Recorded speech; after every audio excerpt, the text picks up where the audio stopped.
And we all sit here together. We gather in the sacred ground of sovereignty. Let that space appear in your imagination in whatever way fits best for you. It's a secured space. It's a place we are breathing together, recognizing any imbalance that shows up. We're just going to breathe it away. We're surrounded with the brilliance of our guardian circle teams and protocol, holding us in secured channels from our divine home, that flow of all that is good flowing into you, into your space.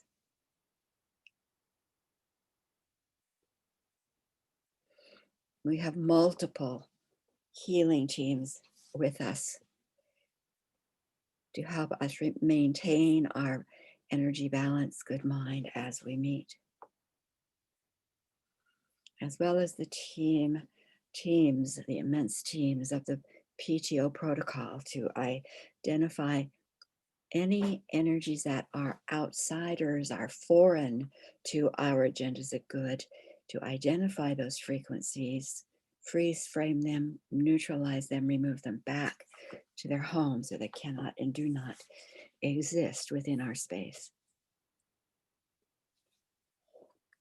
So I welcome you here to this place of curiosity, of questions, of expansion, and of community.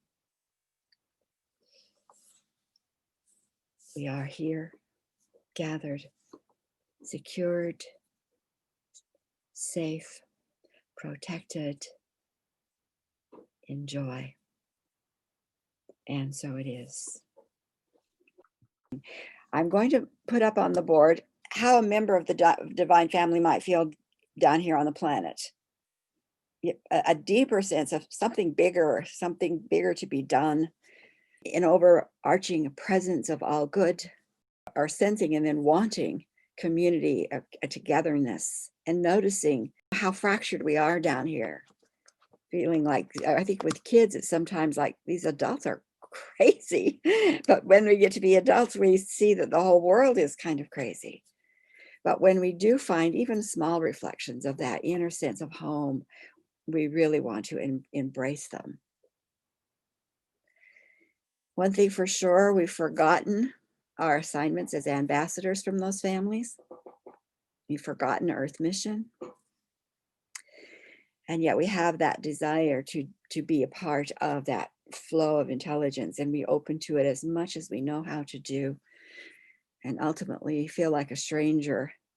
When you hold values that are very different than corporate America or the fundamentalist religious America, you hold different kind of concepts. It's easy to feel like you're the only one who has this greater picture and greater desire. Those who awoken to bits and pieces of, I'm something from the stars, I'm something beyond here, and what is it? So very, very common. So today, what we're going to get into is another piece of the galactic history. We talked about coming from the stars, and I have attached a link to a site where you can get a PDF of the illustrations.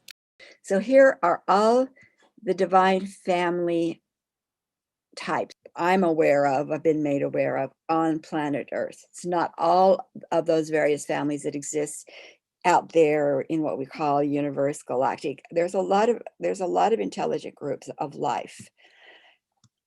They're not doing life in the way we're doing it, but they weren't intended to. So here you came from one of these 7 families, and you began your life in the all expansive place of everybody, all the members of your family, all the consciousnesses that were there were in that place. And as you coalesced with others around a concept, an idea, that began a journey that we call first world, second world, third world, etc. What I want to do is take you on a journey, a story of one of those families. And we're going to work with the family that is in this configuration we call Earth, is the oldest. It's the one that began that galactic journey first. And that is the family of curiosity. Knowing their adventure, and theirs was the most entangled adventure. So the energy that they created pretty soon tainted everybody who came into collaboration with them. So we're going to go on this story journey. So here's the first family. They are coalescing around the desire to experience and taste anything from their galactic home, from their divine home, but just more directly tasting. And it's often easier just to use color. So let's say instead of them wanting to check out the orange ray, they're going to check out the orange, the red, the yellow, the blue, the green, the purple, etc. They want to have the option to try any of it. So that's why we call them the family of curiosity.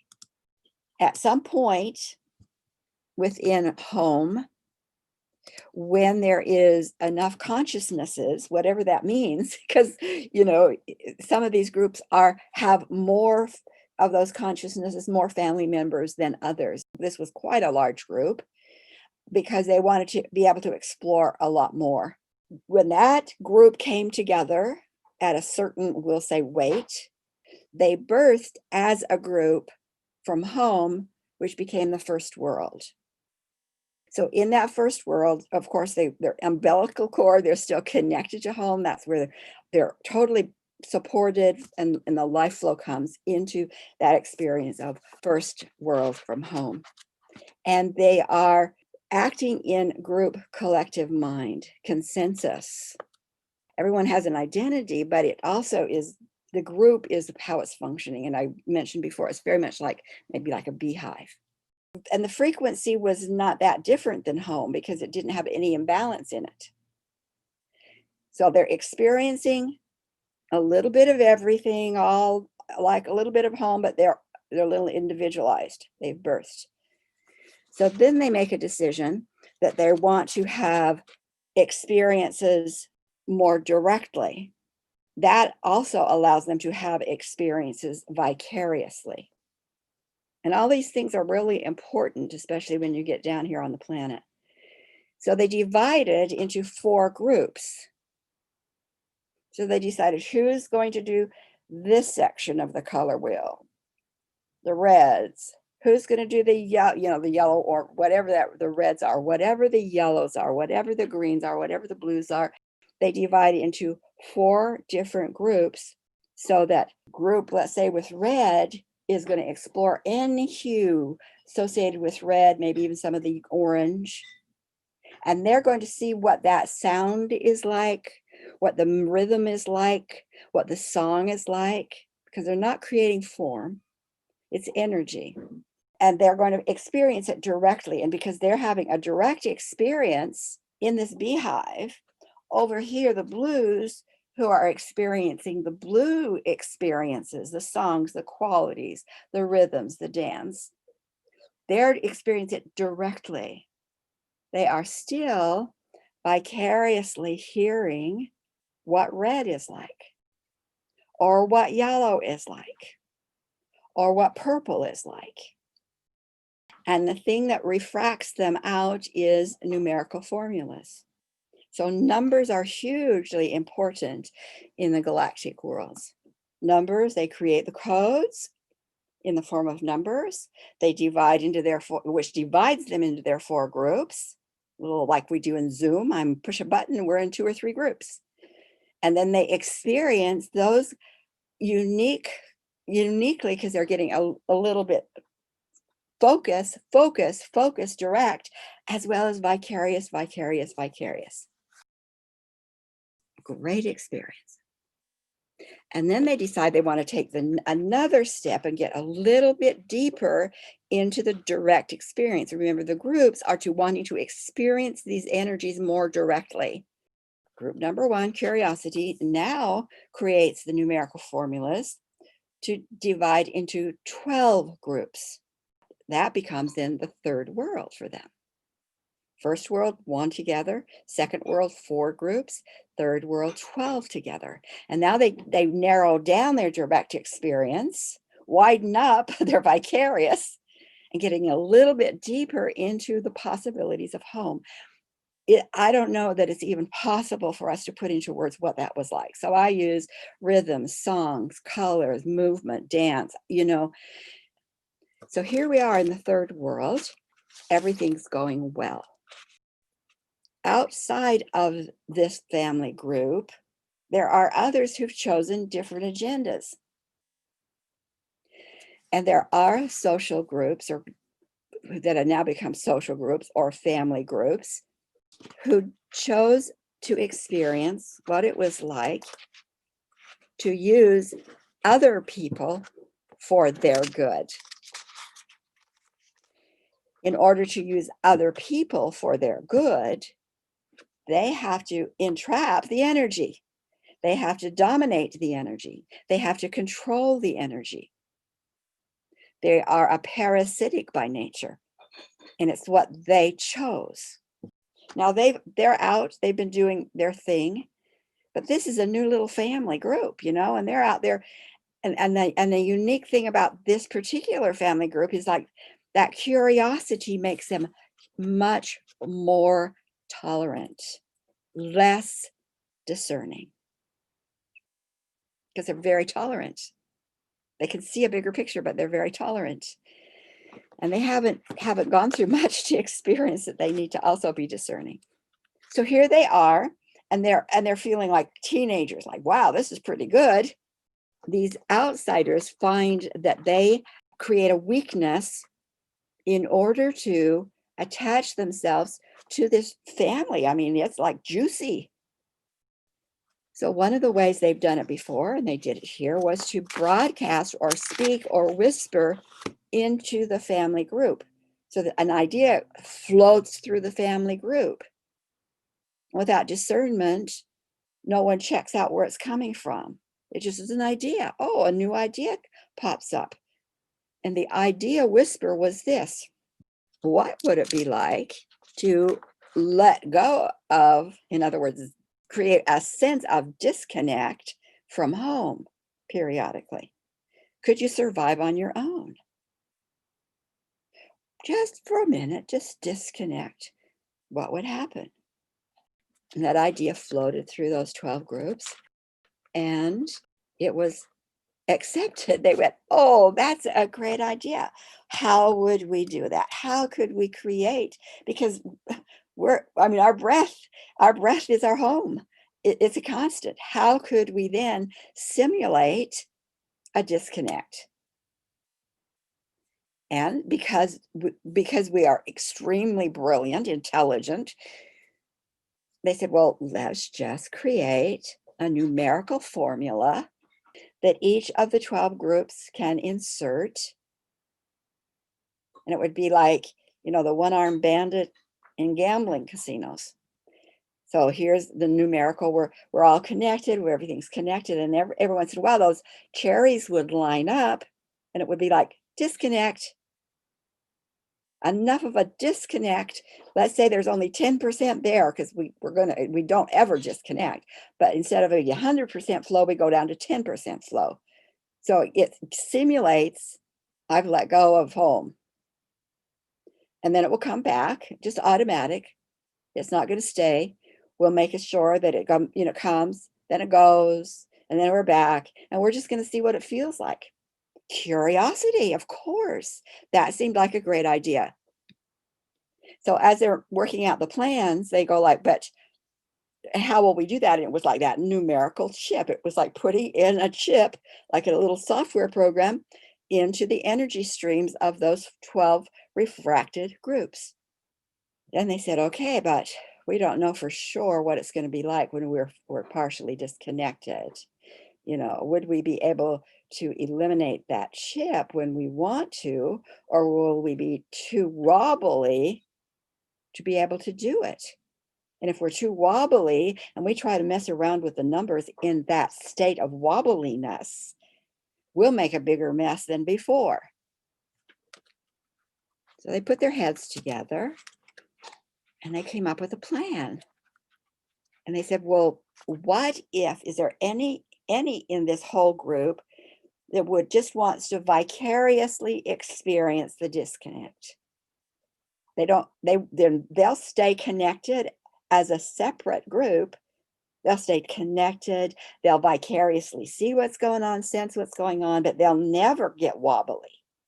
And if they never get wobbly, then they can hold each of those groups like you go to an energy healer. What does she or he do? They create a space where they hold space of stability while energy is correct. Same principle. If a group of our family members would be willing to not get the direct experience, stay connected, that will be our out. Invitation went out to the group, and oh, lo and behold, there was. Now we have a 13th group. Now they're ready to go.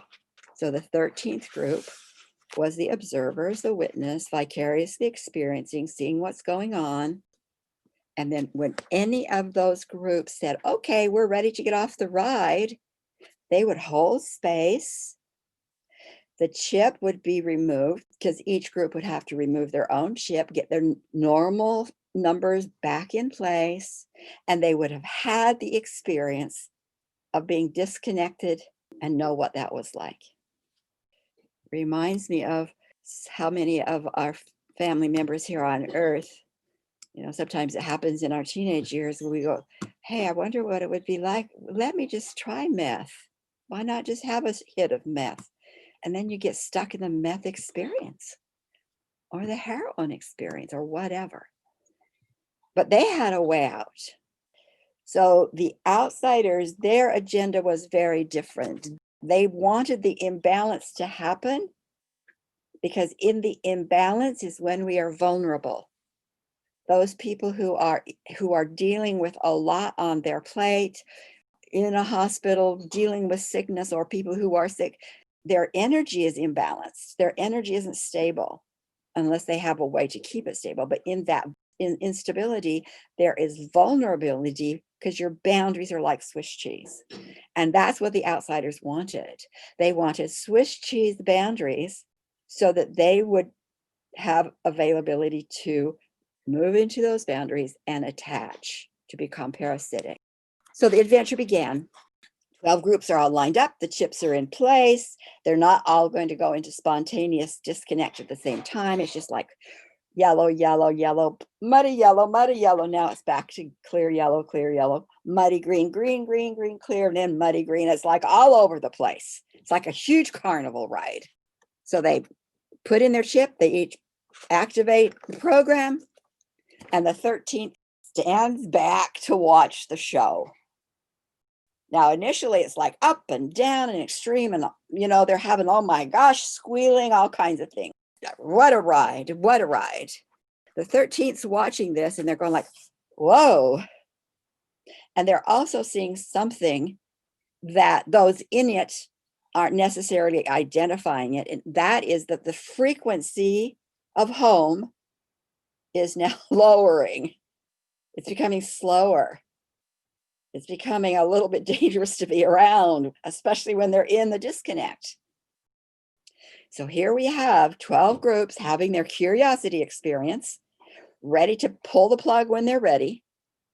We have the 13th group watching it, going like, oh my gosh, I hope they stop this very soon because I don't know that it's a good idea.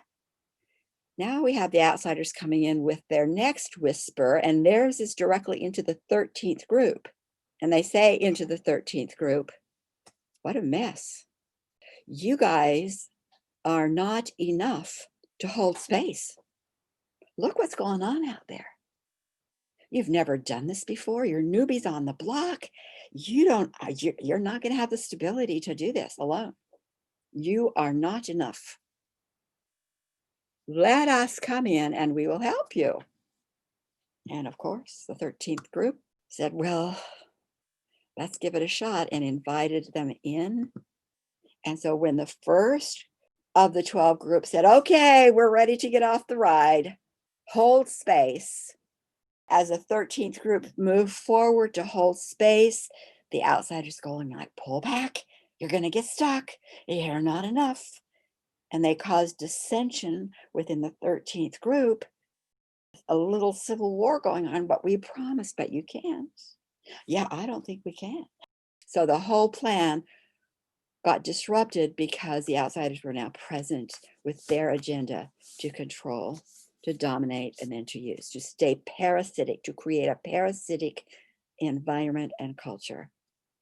From that point on, the parasitics have existed within our entire family group. They have been alive and well. So these are the three streams of energy coming in. Home energy, which is wholeness. A lot of people call it love, wholeness, all kinds of good stuff, including love. And then the chip, a chip literally inserted to cause disconnect of wobbly or fear. Instead of it being a solid love, solid wholeness, we've got solid, we got fear. We got solid, we got fear. We got solid and we got fear. And we can bring the fear back into solidness because it's part of who we are. It doesn't stay that way, however, because there's an automatic chip in place that every once in a while kicks in and you feel disconnected from spirit. You feel disconnected from yourself. It's a chip. Boom. So now you're in fear again. Now, wholeness, that is fractured into fear or imbalance.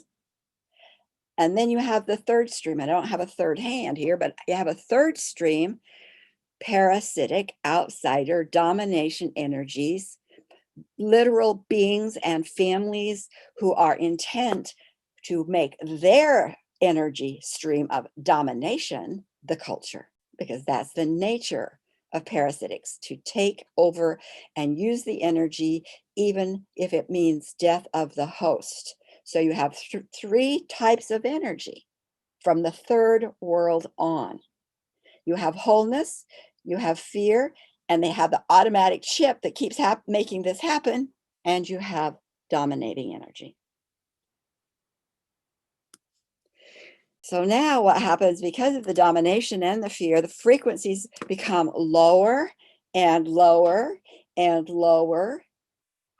So the family, who again were really quite brilliant, we tried many things. And one of the things we tried, and remember, we are in groups, we are not individualized. So you are not up there as a you are up there as a I, we, within a we of maybe 40 million.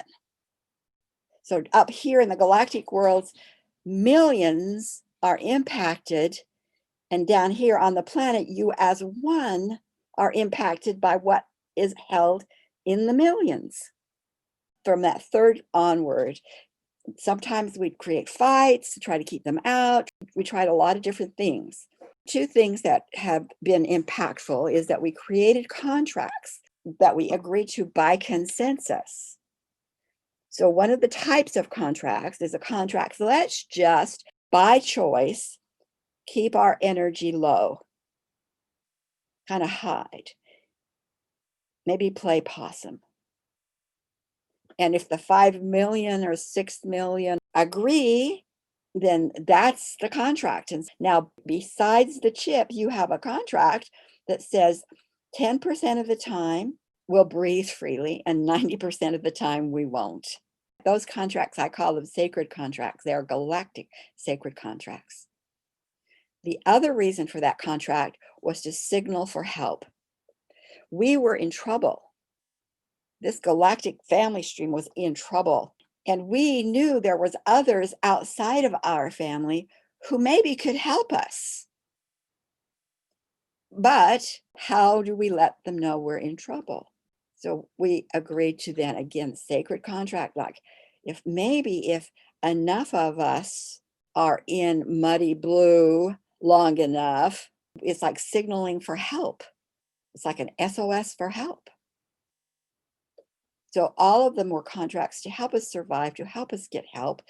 But what happened is those outside of that family stream avoided us. because they saw the energies that we were, they saw the energies coming off of us, and they didn't want to get sucked into the vortex. So they avoided us. They kept a boundary between they and us, and help didn't come because we had the right to do what we were doing, and they weren't going to let themselves get sucked into that vortex. So now we have the third, we have the fourth, we have the fifth, we have the sixth, and we have the seventh world, and we're diminishing in energy. There's less and less and less energy for us because it's being co-opted with heavy energy of the parasitics. It's like entropy is no longer light brings light. It's now darkness brings greater darkness. Control brings greater control. So the exhaust, if you will, from this experience was causing us to slow down tremendously. So it was time for a new plan. All of that had been going on for beyond time. How do we even measure time? And then Divine Family 1 got entrapped, 2, 3, 4, 5, 6, 7. All of them got entrapped, and we then came together as a collective, hoping maybe we could help each other. So by the seventh world, all these families were together. They were dying. They never gave up hope. They kept coming up with other plans. Nothing was working. We were owned. We were owned. And that's how it had been for eons. We knew how to survive. We knew how to shut down. We knew how to play small. All of this was part of our crippling, and the Earth plan was put in place to hopefully get out from under that. So remember in the first class, I said, these concepts are not true. Humanity is not the cancer on this planet. Is there a cancer on this planet? Yes. It is not humanity. All there is love.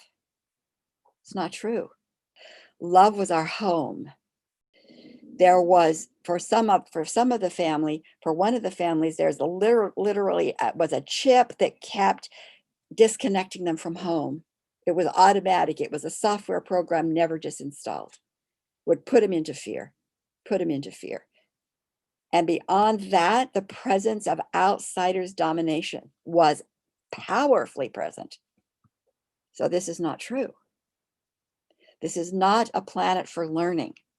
We didn't need to learn. We already knew. We were magnificent. We were creators. We were inventors. We were amazing.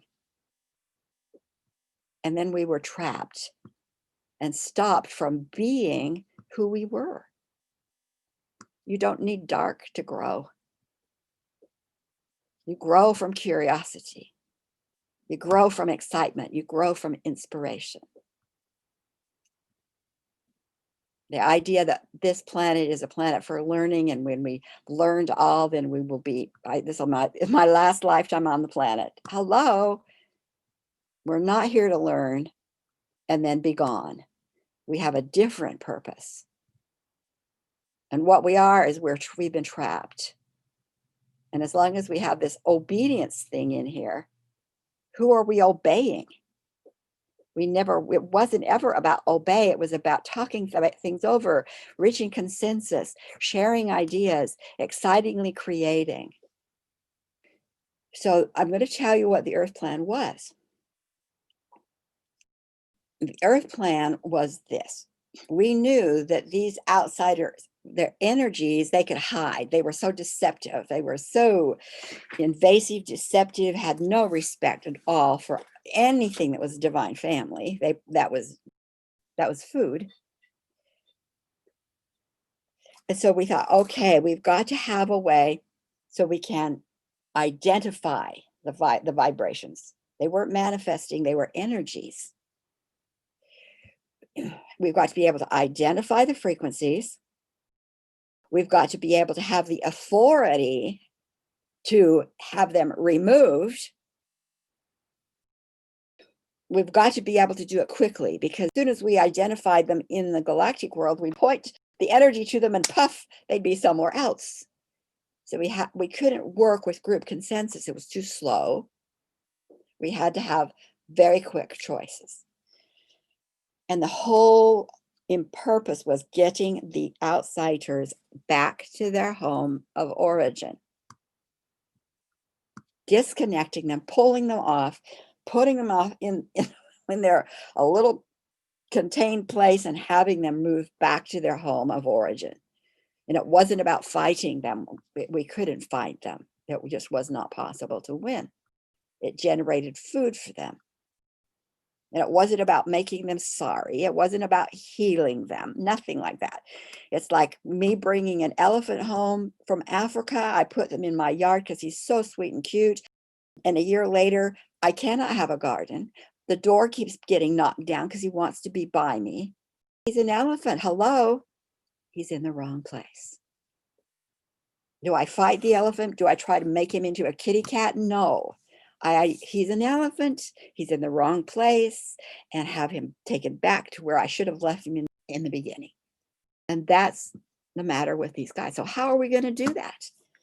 So we came up with a plan of making energy slow down and more solid so that we could identify it. We could taste it. Therefore, we needed a physical planet. We needed a physical home where things could form. So however we got to that, here's where we landed. This is the one we're going to use. The collective intelligence we call Gaia says, yes, I'll certainly hold this space. This is a space where you can finish this drama. And I'll hold space for you. I'll hold resources for you. That's a collective field we call Gaia, Mother Earth. That's good. Okay, now what are we going to do? Well, here we are. We're energies. How are we as energies going to walk this very solid planet? How about a bodysuit? Okay, good idea. Coming into a bodysuit, to move this bodysuit around, it will be a vehicle for us to get around on this different kind of planet. And we can use the components of this physical planet, this Earth, as the ingredients for the bodysuit, so they will be a resonance. Great. Perfect. What about authority? We are owned. We are owned. I'm sorry. We are not going to say to the master of the plantation, masters of the plantation, well, had enough of that experience. We're off to Georgia or wherever. No, we couldn't do that. We didn't have the authority. That's all really difficult for a lot of people to grasp. We were owned. So what did we decide to do? We said, look, if we can have one bodysuit, we can have two. Well, why would we have two? Well, we are owned, we are marked, we are monitored. We have a frequency of ownership, so we are monitored wherever we've gone through all of those worlds and travels. We've been monitored and followed and directed, controlled in various ways. And so what if we take that energy of ownership, like a contractual mark, and half of the volunteers for Earth give their contractual mark over here, put it on the table, and it will be carried by another soul. One soul will have two contractual marks of ownership. The outsiders won't know there's two. All they'll know is this: they own this identity, they own this being. But this soul now has stepped out of the ownership energy, and they will lose track of the soul. The soul is free. And when you are free, you have authority. Now, we don't have genders in those collectives. That isn't how we live and create and love. Two bodysuits. One bodysuit carried the engineering and the unfoldment, the DNA, the evolutionary unfoldment for someone who is owned to do the role that that person can do safely. He's owned. The other bodysuit carries the engineering, the DNA, the evolutionary path for someone who isn't owned, can do more things, different things. Each bodysuit then had the same power centers, the same chakra centers, which aren't what we have today. They have the same chakras, same power centers, but they unfolded differently because they had different roles to play. First bodysuit, we'll just call it the first bodysuit, carried two contractual marks. Outsiders knew that when this soul came into this body, that this, okay, look at that, they're starting another farm. Great. I wonder what they're going to produce for us this time. That was the mentality of the outsiders. We're following them. Got them on radar. So here we are. We've got this other farm. We're down here. And here it is, the male, what we call male. In the soul in the male bodysuit has two contractual marks. That body and soul is owned by the parasitics. Well, really the soul, the body we created, but the soul is owned by the parasitics. The plan was then for that soul to flow energy from home, from the sun, and flow it into the crown, activating the crown center, because it's higher frequencies. Outsiders don't even know about that. They just know it's juicy. Bringing it down to the heart center, still higher frequencies than the parasitics really know much about. They can't read those codes, but they can read the contractual codes. The chakra centers for the male was to bring energy from the sun, to bring it down into the heart, to flow it into the village, to mark it with special love, special clarity, whatever that soul felt he could give to the village. He was nurturing the village, entire village. Then he could sit on the side of the bank and fish. He could go sit under a tree. And the outsiders are going like, well, he's kind of lazy, not doing much. But he was doing a lot for the family coming into this mission. Other family member coming in is what we call female bodysuit. Now remember, this energy comes in, this soul comes in, and she just use those terms. So she comes in and she has no energy frequencies of ownership. Parasitics monitoring don't even know she is there.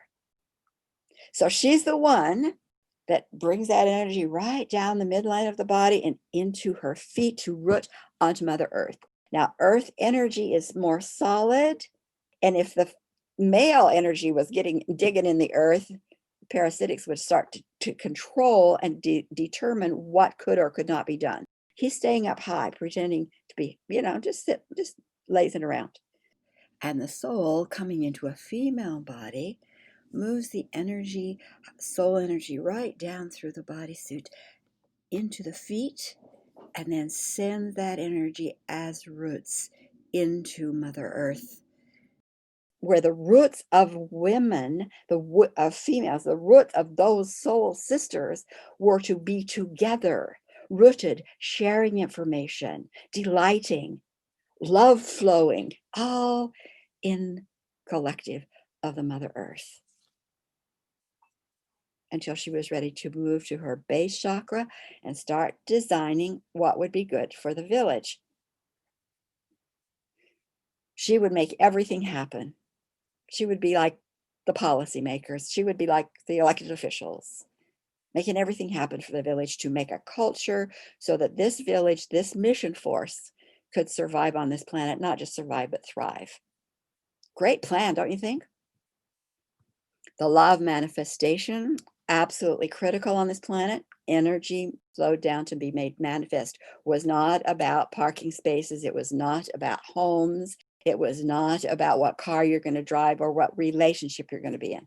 It was about making energy of the parasitic visible. Yes, the good was visible, and we wanted to manifest that for sure so we could survive. But why were we here?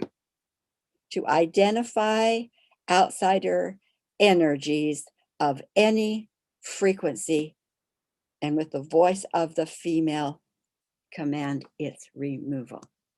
And as soon as the outsiders knew that there was a presence on the planet that they didn't own, and you could see that story in the Garden of Eden, somehow she got too close to Adam's monitoring system, and the next day God was in the garden. What God? The God of Adam. And how do we know it's the God of Adam? Because he's the one that said, you cannot create effortlessly. You are going to work for me, and I will tell you what you get paid. All of those decrees are a control, domination, presence that took away the magnificence, the creativity, and especially that of a woman. We were then labeled, the woman was labeled the cause of sin on the planet. Way back early, the plan was discovered. We talked about 600,000 years ago, the Neanderthals came. That was very close to how I've been shown that we lived. We weren't there to have lots of children. We were there to see how to be on the planet. What did we do during that period of time? As soon as the female was discovered, the bodysuit was crippled. The Neanderthal bodysuit was crippled. The energy was taken away. So the power of the woman's discernment authority was unplugged, and she was made to serve the man. Why was she made to serve the man? Because the man was owned by parasitics. And the energy that made man's heart center, the power center, his discernment center, his guidance center was disconnected. Why? Because it's the parasitics said, no, no, no, your heart doesn't own you, we own you. And because we own you, and we're going to make the woman subjugated under you, we'll own everything. Now that would be a really, really, really discouraging thing. That's what I was shown all through 89, all through the 90s. And piece by piece, I kept saying, how do we stop? How do we stop? How do we stop? What's the cause? Well, how do we get rid of it? So that by 2000, we had some really good models and protocols in place to change things. And what we needed to change was the parasitics. The amount of density, crippledness, ownership, violence, trauma that I was shown in these worlds, in the galactic worlds 1 through 7, was outrageous. I went, we will never, no wonder we're so stuck. Families were no longer cohesive. There was fragmentation. The parasitics were hugely, hugely present in those worlds. Every time a person would come to me and I'd put her on my table, one of the things we always did is say, what are the groups she's connected to that we can change the group today? She's connected to a group in the 4th world and in the 5th world that we can now deal with. So 7 million, 10 million, and we'd work on her going up into that larger group to say, hey, wake up. Jenny's here.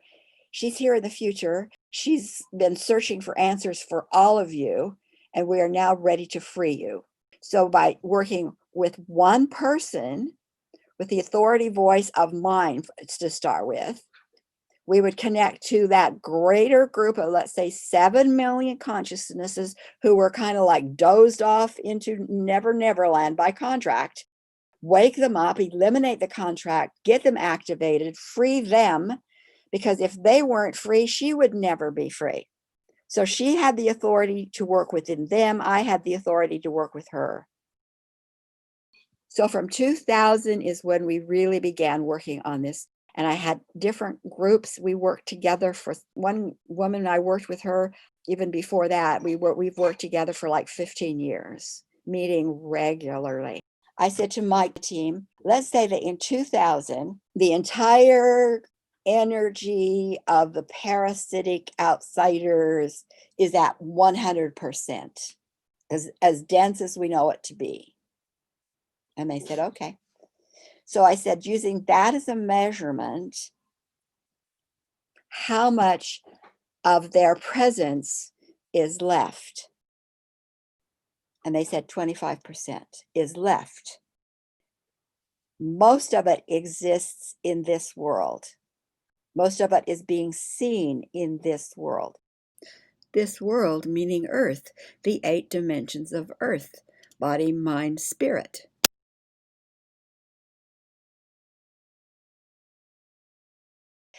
But the thing that's hopeful to me is that if we continue to expand people's understanding, give more and more tools, we can get this 25% done much more quickly. It's only 10 years. 75% has been changed. The chip is now gone.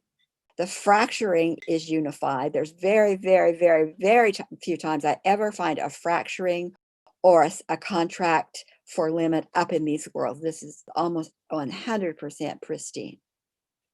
Here's where we see the mess in our earth and world today.